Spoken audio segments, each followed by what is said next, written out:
Assalamualaikum. Okay, kita teruskan dengan bab 7 iaitu sukatan serakan data terkumpul. Okay, so untuk standard kandungan kita pada hari ini iaitu 7.1 iaitu serakan.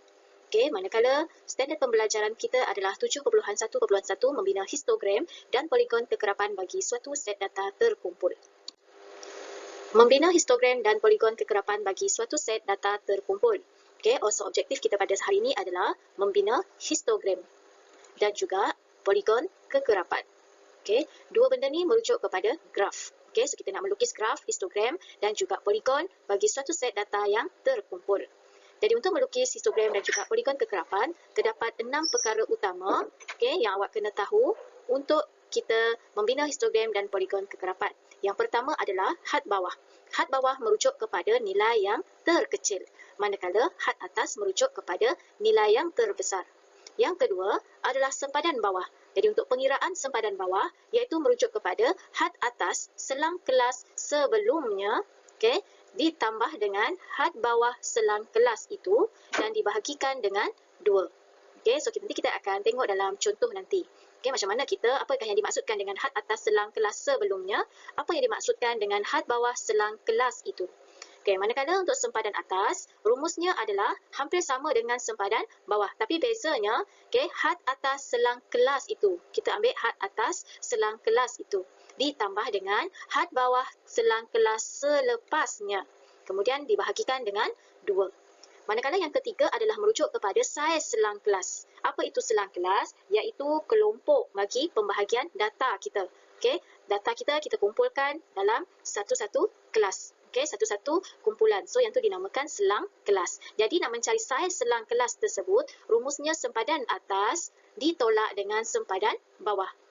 Yang kita dapat pada nombor 2 ini tadi. Sempadan bawah dan juga sempadan atas. So, kita tolakkan, dapatlah saiz selang kelas. Ataupun, awak boleh merujuk juga dalam buku teks awak, ada rumus lain bagi saiz selang kelas. Iaitu apabila dah diberi, bilangan kelas. Dalam buku teks muka surat 199 awak boleh rujuk rumus bagi saiz selang kelas.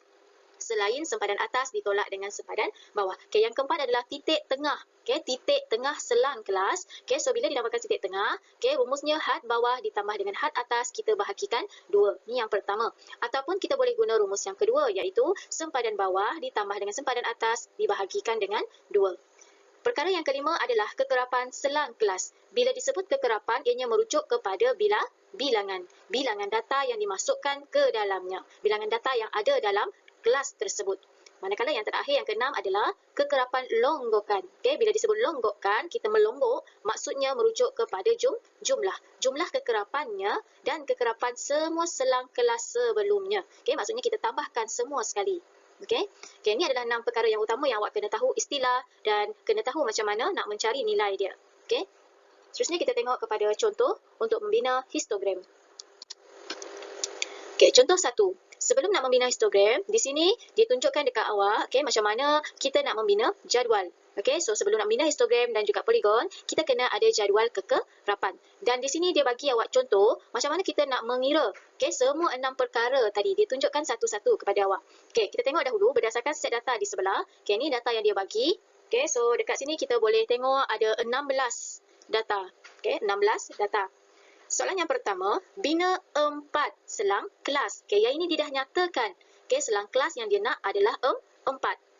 Saiz selang kelas tadi awak boleh rujuk slide yang pertama tadi ataupun kita boleh rujuk dalam buku teks awak untuk mencari saiz selang kelas. Dia nak 4 selang kelas. So maksudnya 16 data ni kita nak buat pembahagian dia, maksudnya ada 4 kelompok, ada 4 kelas. Kita nak masukkan data 16 ni dalam 4 kelas ni. Jadi kelas yang pertama data dari mana? Dari berapa ke berapa yang kita nak masukkan. Yang kedua dari berapa ke berapa yang kita nak masukkan. Tu dimaksudkan dengan selang kelas. So ada 4. Jadi sebelum kita nak menentukan data yang dalam ni, kita kena tahu dahulu berapa saiz selang kelas kita. Saiz selang kelas maksudnya data yang pertama nak pergi kepada kelompok yang kedua. Jadi rumus dia yang ni, awak boleh rujuk dalam buku teks iaitu nilai data yang terbesar. Jadi kita merujuk kepada data kita ni, 16 data kita ni, mana yang nilai yang terbesar. So nilai yang terbesar dekat sini adalah 50. So awak letak 50. ditolak dengan nilai yang terkecil. Yang terkecil adalah 17. So, tolakkan dengan 17. Bahagikan dengan bilangan selang kelas yang dia nak, iaitu 4. Okey, bila kita kira, kita dapat perpuluhan. Okey, bila ada perpuluhan, kita kena bundarkan dia. Kalau tengok dekat sini, pembundaran dia bukan seperti biasa. 8.25, dia terus genapkan jadi 9. Okey, asalkan ada perpuluhan, maksudnya kita akan bagi nombor yang besar. Okey, 8 dia akan jadi 9. Okey, so seterusnya, okey, untuk dia nak 4 selang kelas. So, ada 4 kelompok. Okey, kelompok data ni. So, yang pertama dia mulakan dengan 16. 16 sehingga 24. Jadi, data yang kedua, okey, saiz selang kelas kita adalah 9. Jadi, 16 tambah 9. Okey, 16 tambah 9 adalah bersamaan dengan 25. Okey, so begitu juga yang seterusnya. 25 ditambah dengan 9, kita akan dapat 34. Kalau di sini 34, maksudnya yang sebelum dia adalah 33. Dan begitu juga yang seterusnya. Okey. Okey, so kalau kita lihat dekat sini, kenapa dia bermula dengan 16? Kenapa ianya tidak bermula dengan 17? Okey, ada juga, okey, data kita boleh mula dengan nilai yang terkecil, iaitu 17. Boleh. Okey, kebanyakannya boleh. Tapi untuk data yang ini tadi, kita nak dia seragam. Okey, maksud seragam, semua data ni dia seimbang masuk dalam setiap kelompok selang kelas kita ni. Okey, kalau kita mulakan dengan 17, okay, kita boleh cuba. Okey, 17 campur dengan 9, kita akan dapat berapa? 26. Jadi, selang kelas yang kedua kita bermula dengan 26. Jadi, yang pertama ni tadi kita akan sehingga 25. Okey, yang ketiga, tambah lagi dengan 9, 26 ni, kita akan dapat 35. Jadi, yang ini dia akan jadi sehingga 34 selang kelas yang kedua. Okey, so yang ini kita akan teruskan. Okey, tambah 9 lagi, kita akan dapat 44. Okey, so yang ini 43, 44. Okey, 44. Okey, kalau kita tambah lagi 9, kita akan dapat berapa? 9. 53. Jadi yang ini kita akan dapat 52. Okey, cuba kita perhatikan. Nilai yang paling rendah 17. Okey, tapi yang paling besar kita adalah 50 sahaja. Tapi di sini dah menjangkau 52. Melebihi 2 nilai data yang asal kita. Okey, jadi dia tidak seimbang. Okey, jadi kalau kita sekat kat sini 16, last kali dia akan berakhir dengan 51 kalau kita tengok contoh ni. Okey, jadi data dia seimbang, seragam. Okey. Okey, untuk yang B. Okey, soalan yang B. Okey, sebelum tu cuba padam dulu.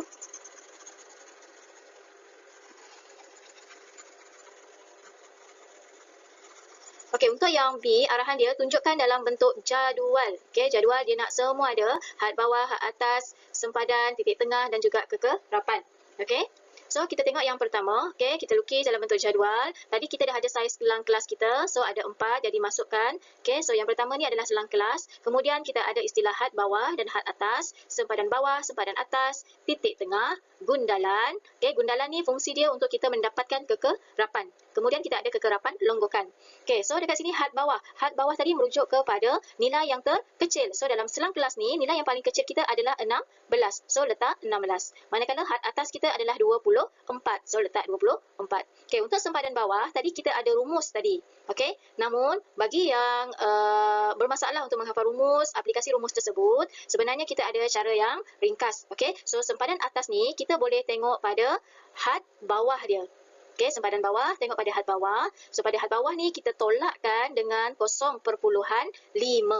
Okey, tolakkan 0.5 pada had bawah, jadi kita dapatlah 15.5. Begitu juga dengan selang kelas yang lain. Okey, tolakkan 0.5 daripada had bawah. Okey, ni cara pintas lah, selain kita menggunakan rumus yang cikgu tunjuk pada awal tadi.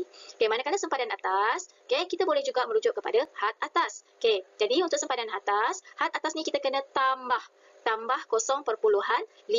Jadi dia akan jadi 24.5. Begitu juga dengan yang lain ni. Okey, so settle had dan juga sempadan. Sekarang titik tengah. Okey, titik tengah. So rumus dia had bawah, okey, had bawah ditambah dengan had atas bahagikan dengan 2 sebab kita nak cari titik tengah. So had bawah dia 16 tambah 24 bahagikan dengan 2, kita akan dapat 20. Begitu juga dengan selang kelas yang lain. Selang kelas yang lain boleh rujuk kepada had bawah dan had atas mereka sendiri.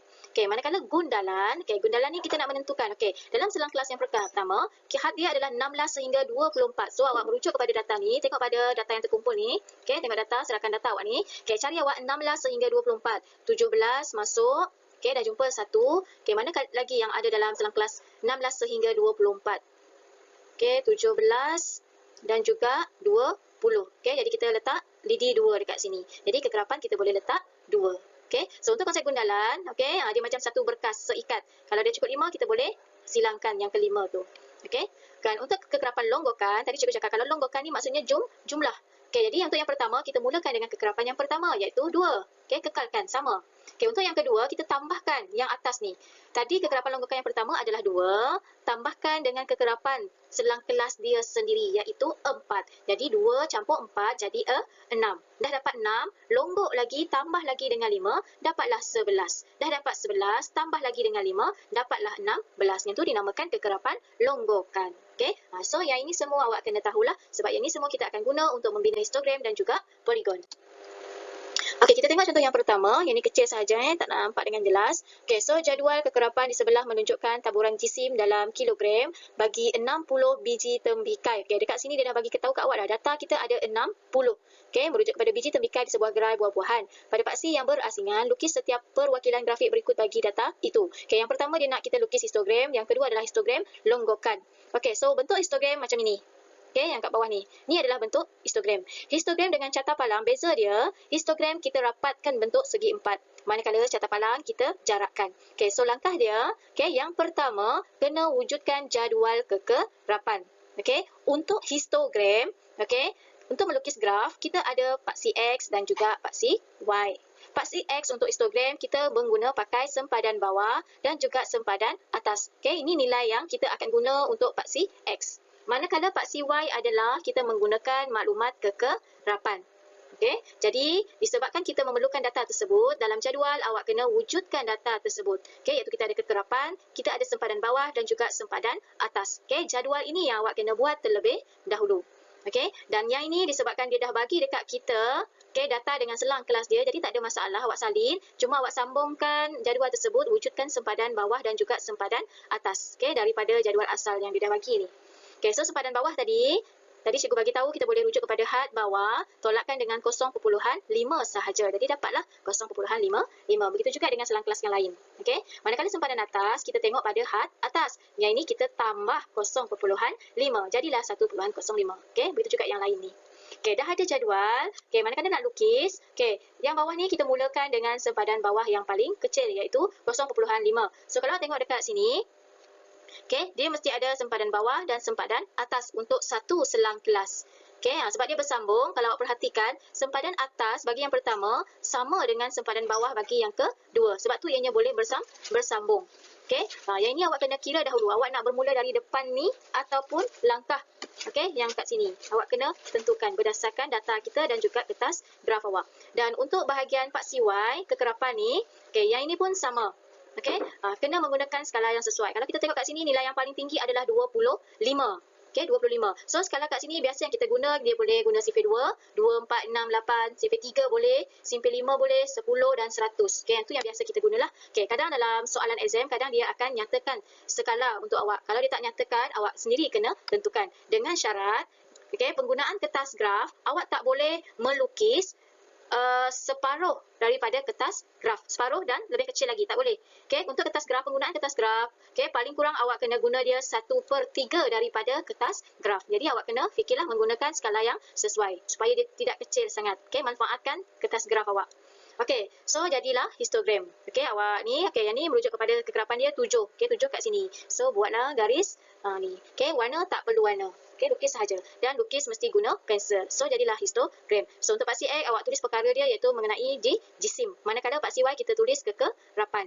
Okey, so kita tengok terus kepada B. B adalah histogram longgokan. Konsep dia sama juga. Okey, di mana bawah ni, paksi X ni kita guna data sempadan bawah dan juga sempadan atas. Tapi, untuk kekerapan, yang ini paksi Y, kita tukar dia akan jadi kekerapan longgokan. Sebab dia nak histogram longgokan. Jadi, kekerapan kita, yang ni awak kena buat jadual yang baharu. Tambahkan satu kolom, iaitu kekerapan longgokan. Awak tambah tadi. 7 tambah 15 dapat 22. 22 tambah lagi dengan 25 dapat 47. Okey, dia zigzag macam ni. Okey, so guna kekerapan longgokan. Okey, ketinggian segi 4 awak ni. So jadilah histogram longgokan. Okay, so seterusnya sekali kita tengok poligon. Okay, apa pula poligon? Poligon ni dia sama macam graf garis lurus. Awak kena guna pembaris. Okay, dan untuk poligon, okay, apa data yang kita nak guna? Okay, untuk paksi X kita menggunakan titik tengah. Jadi dalam jadual awak kena wujudkan data titik tengah. Macam mana nak mencari titik tengah tadi? Okey, had bawah ditambah dengan had atas bahagi 2, dapatlah 7. Okey, kekerapan. Okey, macam mana kita nak mendapatkan kekerapan? Okey, yang ni dia dah bagi dekat awak. Okey. Okey, satu lagi ciri-ciri poligon kekerapan yang awak kena tahu, dia mesti bermula dengan kekerapan kosong dan berakhir dengan kekerapan kosong. Dia tak boleh jadi poligon yang tergantung. Okey, awak start dengan sini. Ni kekerapan 2. Okey, ni titik awak main sambung. Okey, katakan dia jadi macam ini. Yang ni salah. Belum lengkap. Okey, jika dia macam ini, awak kena sambungkan dia pergi ke bawah. Okey, sebab tu kalau awak tengok dekat sini, data dia ada tambah selang kelas yang baharu di sini, iaitu 5 hingga 9. Sebab dia nak dapatkan titik tengah bagi kekerapan kosong. Okey, so titik tengah untuk kekerapan kosong dia mulakan dengan 7. Okey, so untuk poligon wajib ada kekerapan kosong pada awal dan juga akhir supaya poligon kita menjadi poligon yang tertutup. Okey, dan sambungkan semua titik. Titik ni adalah merujuk kepada kekerapan kita. Dah ada semua titik, awak ambil pembaris, sambungkan. So, jadilah poligon kekerapan. Okey, so itu sahaja untuk pembelajaran kita, iaitu macam mana nak melukis histogram dan juga poligon. Kena tahu macam mana beza kedua-dua graf tersebut. Okey, so itu sahaja. Sekian. Terima kasih. Assalamualaikum.